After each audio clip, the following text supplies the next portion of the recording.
আপনাদের ধর্মটা জানেন? আমাদের ধর্মের নাম কি? সনাতন ধর্ম। কি ধর্ম? সনাতন ধর্মের হিন্দু হয়ে আমরা সবচেয়ে বড় ভুল করে বসে আছি, প্রণামটাই জানি না কিভাবে প্রণাম করতে হয়। আমাদের আগে মা প্রণাম করাটা শিখতে হবে গো মা।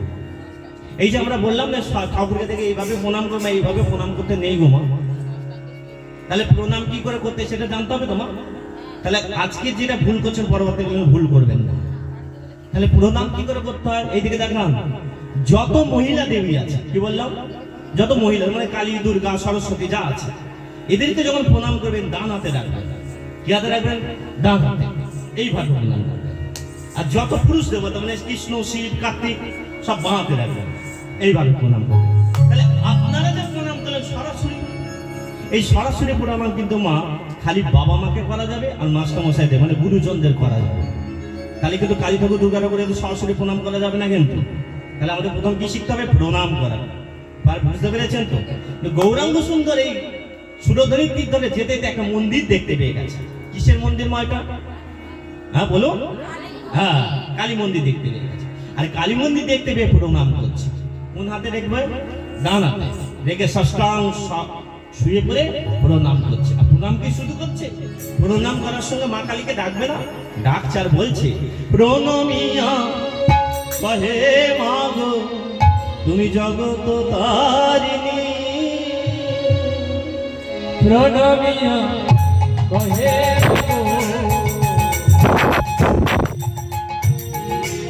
জগত তারিণী।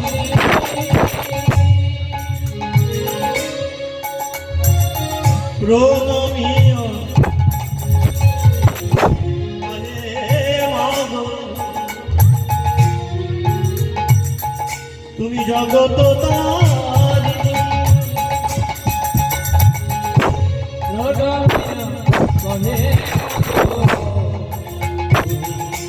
জগত তুমি সৃষ্টি, তুমি স্মৃতি,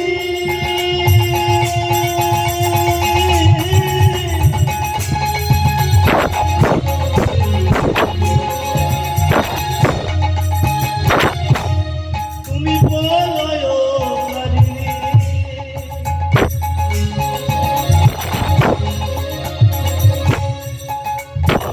তুমি সৃষ্টি, তুমি স্মৃতি, প্রলয়কারিণী। তুমি সৃষ্টি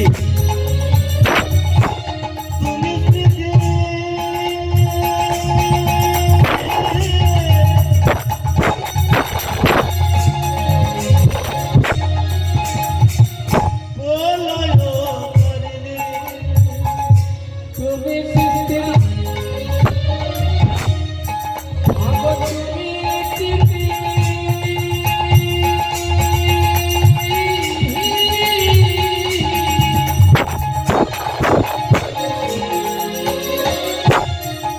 আগো প্রলয়কারিণী। বৃন্দাবনের অধিষ্ঠান তুমি যোগমায়া। বৃন্দাবনের অধিষ্ঠাত্রী তুমি যোগমায়া। ওমা, যোগমায়া কাকে বলে জানেন? জানেন না? ওমা, শরৎকাল, এটা কি কাল? গরমকাল। এর কিছুদিন পর কি কাল আসবে? শরৎকাল। শরৎকালে কাকে দেখতে পান?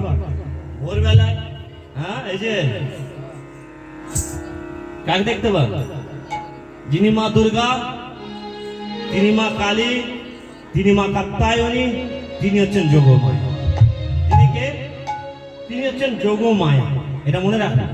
তাহলে যিনি যোগমায়া তিনিই কালী, তিনিই দুর্গা। হরে কৃষ্ণ। কিন্তু বৃন্দাবনের যোগমায়াকে মনন্দ দিকে না। বৃন্দাবনে কাকে যোগমায়া বলা? এটা বলুন। এর নাম যদি ডাক নাম ঝিলিক হয়, ভালো নাম হয়তো অনুসয়া। তাহলে একটা মেয়ের ভালো নাম আছে, আবার একটা ডাক নাম আছে। তৎস্বরূপ দুর্গার অনেক নাম।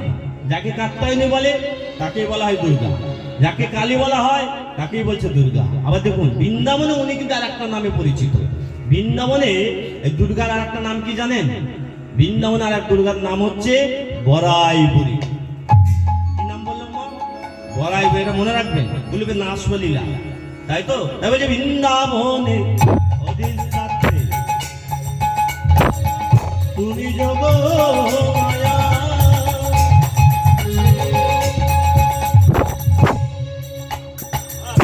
বৃন্দাবনের অধিষ্ঠাত্রী মাগো তুমি জগমায়া।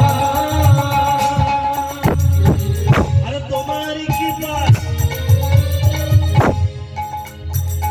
গোপী পেল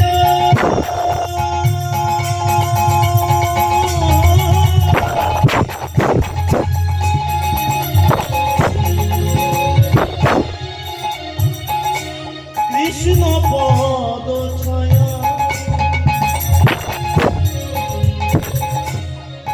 মাগো তোমার কৃপায় গোপী পেল।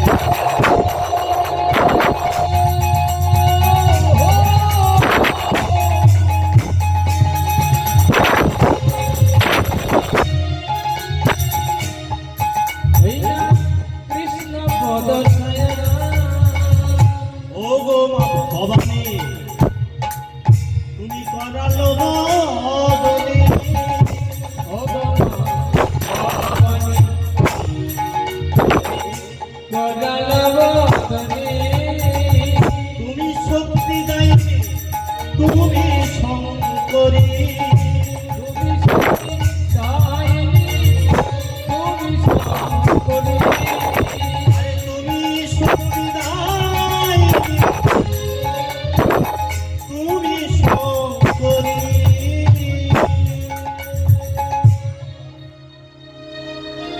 ওমা যেই কালী ঠাকুরের গুণগান গাইছে তখন পার্শ্বদ বলছে প্রভু, গৌরাঙ্গ সুন্দরকে বলছে প্রভু আপনি কৃষ্ণ কৃষ্ণ ছেড়ে কালী কালী কেন বলছেন? তখন গৌরাঙ্গ সুন্দর বলছে যেই কৃষ্ণ সেই তো কালী, এই কৃষ্ণ সেই তো কালী। যেই কৃষ্ণ সেই তো কালী। এই কৃষ্ণ সেই তো কালী। ভজন সাধন ভিন্ন ভিন্ন। এই কৃষ্ণ সেই তো কালী। জড়সাধন ভিন্ন ভিন্ন। কৃষ্ণ সেই তো কালী। এই যে দেখুন মা বলছে যিনি কৃষ্ণ তিনি কালী। অনেক সময় অনেক মানুষ বলে আমাদের কালী ঠাকুরের বেশি শক্তি, কেউ বলে কৃষ্ণ ঠাকুরের বেশি শক্তি, কেউ বলে দুর্গা ঠাকুরের বেশি শক্তি। এদিকে দেখান মা, ভেদ করবেন না, পার্থক্য করবেন না। আগে দেখুন আপনি যদি মনে ভেদাভেদ করেন তাহলে আপনি কোনোদিন ভগবানকে পাবেন না। মনে মনে ভেদ থাকলে কখনো কিছু পাওয়া যায় না মা। ভেদ বলতে দুমুখ, মনের মধ্যে চঞ্চলতা। ওই নাম বসে যদি মনের মধ্যে চঞ্চলতা করেন কখনো ওই নামে আস্বাদের রব পাওয়া যায় না। ব্যবধান, এটা ভালো না ওটা ভালো, এটা খারাপ না ওটা খারাপ, না না এই কীর্তনীয়টা ভালো না ওই কীর্তনীয়টা ভালো, এই খাবারটা ভালো না ওই খাবারটা ভালো। এই যে মনের মধ্যে চিন্তা, মনে মনে বসে আছে কিন্তু মন বাড়ির দিকে চলে আছে, এটা করলে কিন্তু হরিনাম হবে না। আমাদের মেয়ে এখানে এসেছি, হরিনাম শোনার একটা জায়গা। আমার মনে হয় যত পৃথিবীতে শিক্ষক আছে সবচেয়ে সর্বশ্রেষ্ঠ শ্রেষ্ঠ হচ্ছে এই গৌর সুন্দর। লক্ষ্য করে দেখুন বিবেকানন্দ একটা বই লিখেছেন, তার অনেক বই আছে। বর্তমান ভারত কার লেখা? স্বামী বিবেকানন্দের লেখা, রবীন্দ্রনাথের গীতাঞ্জলি লেখা। হ্যাঁ, প্রত্যেকটা শিল্পীর বড় বড় বই লেখা, কিন্তু শ্রী চৈতন্য মহাপ্রভু কোনো গ্রন্থ লিখে যাননি, কিন্তু দুটো লাইন লিখে গেছে যেগুলো এখন বর্তমান যুগে মেলে না। কি বলুন তো? দিনাদবি শুনিছে ন তরিব সহিষ্ণু না, অমানিন মানদেন কীর্তনীয় সদা হরি। মানে কি?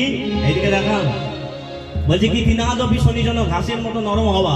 আজকের মানুষ হয়, আপনার ছেলেটাকে যদি বলে বাবা এদিকে শুনতে যাও তা কথা শোনেন, তার মানে কি তিনি নরম হতে পারছে না। তরিব সহিষ্ণু মানে কি? ধৈর্য শক্তি।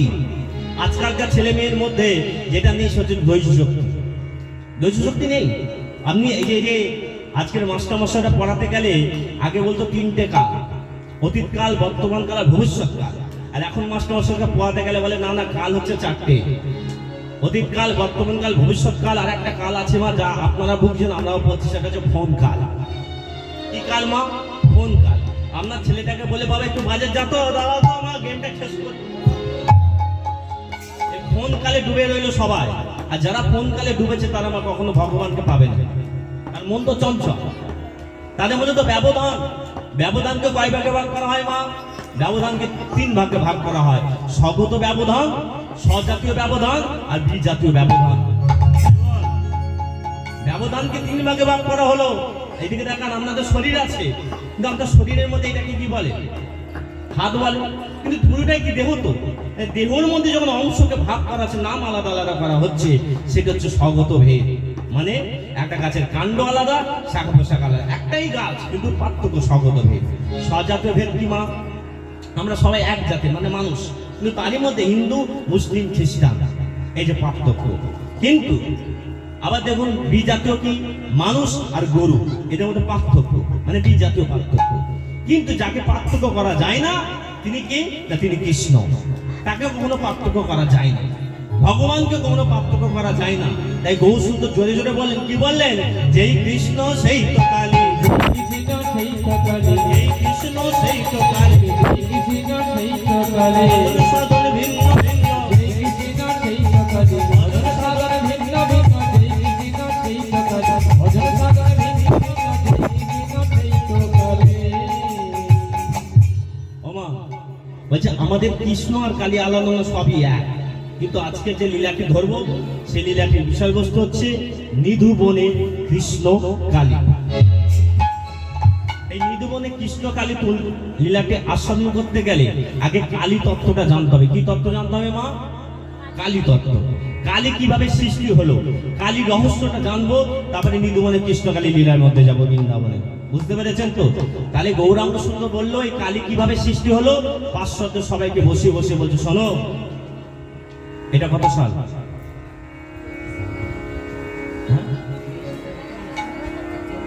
কত? 26 সাল? 27 না 28 হবে।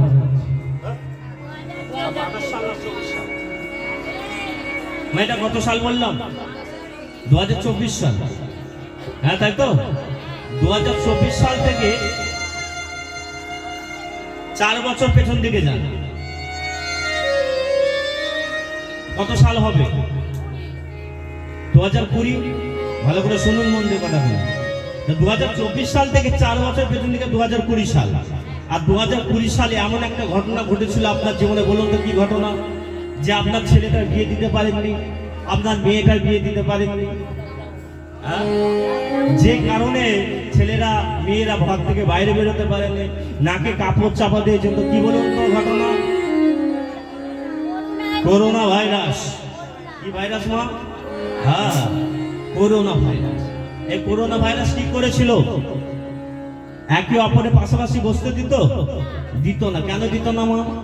কারণ ভাইরাস একটা থেকে আর একটা দেহের মধ্যে রূপান্তর হতো, তাই ভাইরাস মেরে দিত মানুষকে। আচ্ছা বলুন তো মা, আপনারা সত্যি করে বলুন, পুকুর পাড়ে কল ধারে কে বলেননি হে মা কালী, হে মা দুর্গা, একবার করোনা ভাইরাসটাকে তুলে নাও? বলেছিলেন না বলেননি? কেউ বলেননি? আপনাদের পাড়ায় করোনা ভাইরাস হয়েছিল? তাও হয়েছিল কি সন্দেহ আছে? কোনো সাউন্ড নেই, কোনো আওয়াজ নেই, সব চুপ করে আছে। হয়েছিল মা? হ্যাঁ কথা বলুন। হ্যাঁ হয় নাই? এদিকে দেখান, করোনা ভাইরাস একে অপরকে যখন গাছ করে চিৎকার করে বলেছিলেন হে মা কালী আমাদের বাঁচাও, এটা তো করোনা ভাইরাসের কথা বলছি মা। আরো বেশ কিছু বছর আগে আর একটা ভাইরাস এসেছিল। সেই ভাইরাসের নাম কি জানেন? সেই ভাইরাসটার নাম হচ্ছে রক্তবীজ ভাইরাস। কি ভাইরাসের নাম বললো? রক্তবীজ ভাইরাস। কি ভাইরাসের নাম বললেন বলুন? হ্যাঁ মুখস্থ করুন। এই রক্তবীজ ভাইরাসের গুণ কি? না এক ফোঁটা রক্ত যদি মাটিতে পড়ে যায়, তার থেকে হাজার হাজার লক্ষ লক্ষ রক্তবীজ সৃষ্টি হয়ে যায়। আর সেই রক্তবীজ কি করে? প্রত্যেকজনের গলা টিপে টিপে মেরে দেয়। সেই সময় আপনি বলবেন না হে মা কালী, হে মা দুর্গা এবার আসো আমাদের বাঁচাও? বলবেন না? বলবে না? বলবেন তো? ধরুন আপনার ছেলেকে কেউ মারতে আসছে, আপনি বলবেন হ্যাঁ মারুন? কি বলবেন? যাক আমি শুনেই যাই। হ্যাঁ ভালো করে শুনুন। যদি আপনার ছেলেকে কেউ একটা নিচে কামড়াতে আসে আর আপনি বাড়িতে ডাল রান্না করছেন, কি করবেন? ডাল রেঁধেই যাবেন না ছেলেটাকে বাঁচাতে যাবেন? ছেলেটাকে বাঁচাতে যাবেন, ঠিক কথা একদম। তাহলে এখানেও যখন রক্তবীজ ভাইরাস আপনার ছেলেদের মেরে দিচ্ছে, মা তখন কি করবে? তাড়াতাড়ি করে শাড়িটা পরে মারতে যাবে না, যাবে না? এখানে কোন মায়ের কথা বলছি? কালী মায়ের কথা বলছি। তাড়াতাড়ি করে মা কি করেছে? একটা কাপড় পরে আর হাতে একটা কাত্তাং নিয়ে চলেছে, কাকে মারতে? রক্তবীজকে। হ্যাঁ,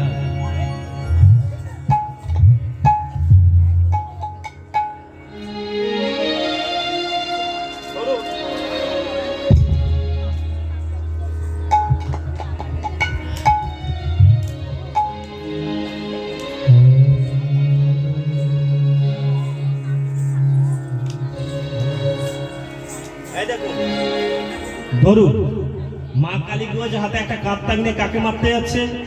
রক্তবীজকে। কাকে মারতে যাচ্ছে? রক্তবীজ। কেন মারছে? কারণ আপনার ছেলেদের মেরে দিচ্ছে রক্তবীজ, এই রক্তবীজকে মারতে যাচ্ছে। এই রক্তবীজ কোথায় আছে?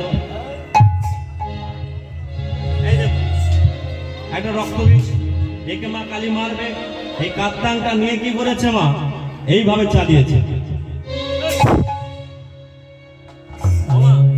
যেই চালিয়েছে, মুন্ডুটা এক সাইডে সরিয়ে গিয়ে বলছে, হা হা হা হা হা হা।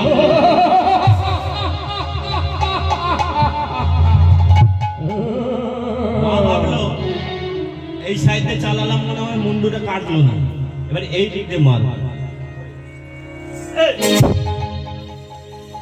আমার যেই মুন্ডুটা এই দিক দিয়ে মারলাম, মুন্ডুটা সাইড হয়ে গেল। আর কি করছে? অট্ট হাসিতে হাসছে।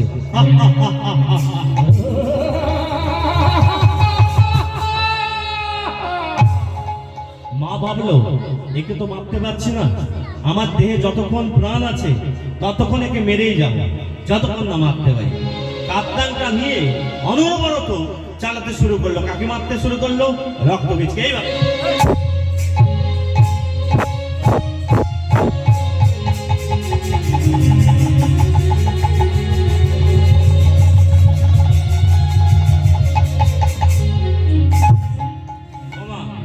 রক্তবীজকে কিছুতেই মারতে পারছে না। যখন রক্তবীজকে মারতে পারছে না, মা ভাবলো এদিকে দেখান মা, যতদিন না করোনা ভাইরাসের ভ্যাকসিন বেরিয়েছে ততদিন পর্যন্ত মানুষ ঘর থেকে বাইরে বেরোয়নি। সেই তৎস্বরূপ মা ভাবলো এই রক্তবীজকে মারবো কি করে, এর নিধন হবে কি করে। মা একটা বুদ্ধি মারলো। কি বুদ্ধি? না, রক্তবীজের মুন্ডুটার রক্তটা মাটির উপরে রাক্ষস হয়তো, তাই মুন্ডুটাকে কেটে কি করলো? মা নিজের মুখে ধরে ফেললো। যেই নিজের মুখে মুন্ডুটা ধরে নিল, তাহলে মায়ের মুখ থেকে কি হলো? মা রক্ত খেলো। এখন প্রশ্ন হয়ে গেল, মা কালী ঠাকুর কি তাহলে রক্ত খায়? হ্যাঁ, মা কালী ঠাকুর রক্ত খায়? রক্ত খায় না? মা কালী ঠাকুর রক্ত খায়? দেখেছেন? ছেলেকে বাঁচাতে গিয়ে মা রক্ত খেতে পারে অন্য জনে, মা ইচ্ছা করে কিন্তু রক্ত খায় না। মা যখন আমরা কলেজে পড়তাম, ছোটখাটো পুজো করতে যেতাম। এখনকার পুজো করতে গেলে ঠাকুর মশাই গঙ্গা জলটা আনা হয়নি, পুকুরের জল আছে, পুজোটা হবে? আমি দেখো পুকুরের জলে পুজো হয়? হ্যাঁ, গঙ্গা জলে আনা হয়, 100 টাকা ধরে দেবো ওখানে। এইদিকে দেখা, এ পাশে বলছে ঠাকুর মশাই এটা তো লাগবে। এটা মানে বুঝেছেন? মদ। মা কালী পুজোতে মদ লাগে তো, মদ কে খায়? কালী ঠাকুর খায় না শিব ঠাকুর খায়? হ্যাঁ, শিব ঠাকুর খায়। মা বলছে শিব ঠাকুর খায়। দেখুন, এই হচ্ছে আমাদের হিন্দু ধর্ম গন্ডগোল হয়ে যাচ্ছে। মা না জেনে না বুঝে কোনো কথা বলবেন না। আমাদের ধর্মে দুটো পুজো আছে, 4 পরে 4 বার হয়। একটা হচ্ছে শিব পুজো, আর একটা হচ্ছে কার্তিক পুজো। শিব পুজো 4 পরে 4 বার হয়, আর কার্তিক পুজো 4 পরে 4 বার হয়। আর কালী পুজোটা অনেকে বলে 4 পর না, 4 পর নয়। কালী পুজো একটাই পুজো, 4টে পয়েন্টে পুজো হয়। প্রথম পুজোটা হচ্ছে পঞ্চপ্রচারের পুজো, ষোড়শ প্রচারের পুজো, ডাকিনী যোগিনী পুজো, আর হোম যজ্ঞ। এই 4 পরে 4 বার পুজো হয় গো মা। এই 4টে পুজো যখন হয়, মন দিয়ে শুনুন কথাটা, এই 4 নম্বর 3 নম্বর পুজোটা হচ্ছে ডাকিনী যোগিনী পুজো। ব্যাপারটা আরো খোলসা করে বলি, দেখুন এই পাড়াটার নাম কি? তাও কথা বলে হ্যাঁ, বেলতলা। দেশমুখ আচ্ছা যাই হোক, দেশমুখ দেশমুখ পাড়া। দেশমুখ পাড়া। হ্যাঁ, এই দেশমুখ পাড়ায় প্রথম এসেছি আমি। তাহলে এখানকার কোনো বন্ধু হয়েছে আমার? হয়নি। যদি আমি 10-12 বার আসি তাহলে বন্ধু হবে না হবে না? হবে তো। হ্যাঁ, এদিকে দেখান, মা কালী ঠাকুর কোথায় থাকে? শ্মশানে মশানে ঘুরে বেড়ায় না বেড়ায় না? মাঝে মাঝে শ্মশানে যায়। তা মাঝে মাঝে শ্মশানে যখন যাবে, শ্মশানে বেশ কয়েকটা বন্ধু হবে না হবে না? আর শ্মশানে যারা থাকে তারা কারা? তারা রাক্ষস, তারা পেতনি। হ্যাঁ, কত রকমের পেতনি আছে আপনারা নিশ্চয়ই জানেন। হ্যাঁ, তারা মা কালী ঠাকুর বন্ধু হয়ে গেছে, অনেকবার যাতায়াত করে। তো তা একদিন মা সেজে গুজে মা কালী ঠাকুরের বাপের বাড়ি জানেন কোথা বলুন তো? এই হেতা। আপনাদের এখানে কালী পুজো হয় না হয় না? হয়তো কালী পুজো, কালী ঠাকুরের বাপের বাড়ি হেতা। তা একদিন মা কি করেছে, মা সেজে গুজে, যখন আপনি বলুন না, সেজে গুজে বাইরে একবার বেরোবেন, সঙ্গে সঙ্গে পাড়ার বউরা বলে, ও কি গো বৌদি কোথায় যাচ্ছ সেজে গুজে? বলবে না বলবে না? আর তখন আমি বললাম বাপের বাড়ি যাচ্ছি। তখন আপনাকে জিজ্ঞাসা করবে বাপের বাড়ি, তোমার বৌদি তোমার বাপের বাড়ি কোথায় গো? দার্জিলিং। আর যে বলো দার্জিলিং বাপের বাড়ি, আপনার মনে